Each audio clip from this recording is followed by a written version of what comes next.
Salut chers amis, j'espère que vous allez bien.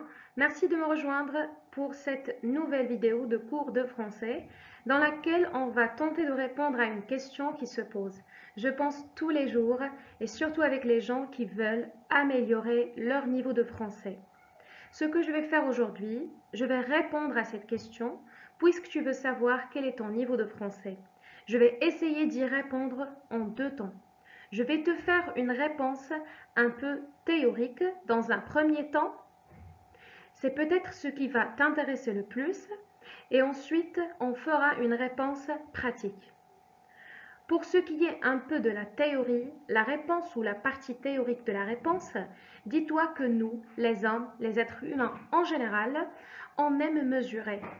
À chaque fois qu'on fait quelque chose, on veut mesurer. Je pense personnellement que c'est bien normal, on a besoin de mesures, ça c'est clair. Pour ce qui est des langues, on veut mesurer, on veut aussi placer dans des catégories, on veut classifier les gens. Et il existe une classification dont on va parler un petit peu, qui est très connue. Elle vient du CERL, C-E-R-L.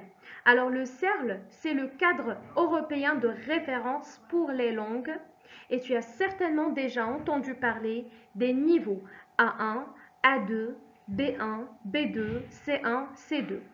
Alors les niveaux A, ce sont les niveaux de débutants, A1, A2. Les niveaux B, ce sont les niveaux intermédiaires, B1, B2. Les niveaux C, ce sont les niveaux avancés, C1, C2. Et chaque catégorie correspond à des compétences.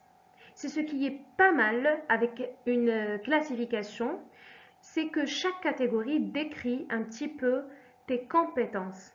Donc je vais te montrer un petit peu à l'écran de quoi il s'agit en ce qui concerne ces différentes catégories du CERN. Alors ça existe pour toutes les langues et ce n'est pas mal pour être classé. Donc par exemple là, en termes de compréhension, il y a pour chacun des niveaux une description. On te dit exactement ce que tu es censé savoir faire. Ça commence en A1 pour un niveau débutant. On te dit peut comprendre et utiliser des expressions familières très simples. Tu vois, ça classe un petit peu ta compréhension. Pour le C2, si on prend l'autre extrême pour les avancés hauts, peut comprendre sans effort pratiquement tout ce qu'il lit ou entend. En termes de compréhension, C2 comprend tout ce qu'il lit, tout ce qu'il entend. Et entre les deux, tu as pour chacune des catégories une description. Pour le B1, on te dit peut comprendre les points essentiels quand un langage clair et standard est utilisé. Il s'agit de choses familières. Donc tu peux déjà, avec cette espèce de classification, en savoir un petit peu plus sur ton niveau et tu peux te classer. On peut te classer dans une catégorie. Alors ça, ce n'est pas mal de lire ça, mais c'est un peu dur. C'est un peu dur de se classer, c'est un peu dur de savoir exactement est-ce que je suis B1, est-ce que je suis B2. Ce n'est pas tout à fait simple. C'est pour ça que les tests ont été créés. Il en existe dans toutes les langues. En français, on a TCF, on a le DELF, on a le DALF, qui sont tout un tas de tests qui vont te dire, ben voilà, toi tu es B1, ou bien toi tu es B2, ou bien C1, ou bien C2. Donc, si tu regardes mes vidéos, tu es à mon avis entre B1 et B2, c'est-à-dire et C1. C'est-à-dire si tu comprends ce que je suis en train de dire.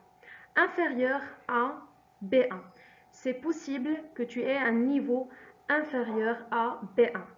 Alors, les tests, le problème des tests TCF, DELF ou bien DALF, ça prend du temps et aussi c'est un petit peu cher.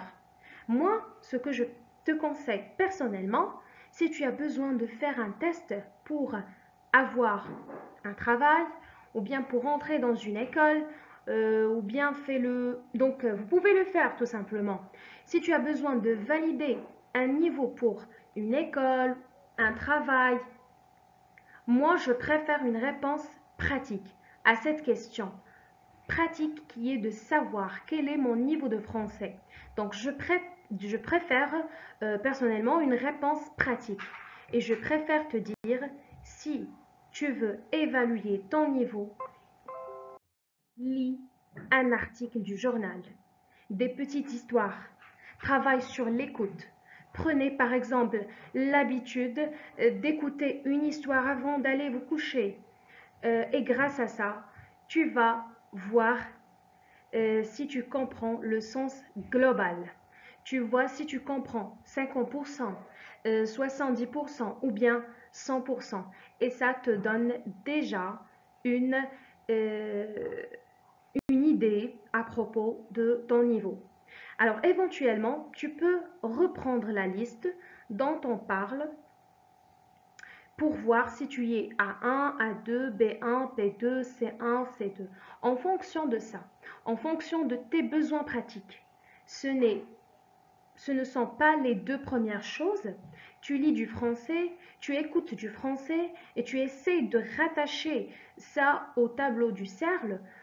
C'est une première chose. Voilà. Donc ensuite, pour savoir si tu parles bien français, tu te parles tout simplement. Tu dois parler. C'est ce que la majorité des gens qui ont déjà appris à parler une langue étrangère, quoi que ce soit, donc est-ce qu'il s'agit de la langue française, anglaise, n'importe quelle langue. Alors, si tu veux savoir ton vrai niveau, tu dois parler. Tu te parles, tu te mets dans, par exemple, dans ta douche, quand tu prends ta douche tranquille, tu te parles en français. Est-ce que tu arrives à parler de façon fluide? Donc, grâce à ça, tu vas savoir, est-ce que tu arrives à parler d'une façon fluide? Est-ce que tu bloques de temps en temps? Est-ce que il te manque un petit peu de vocabulaire pour parler?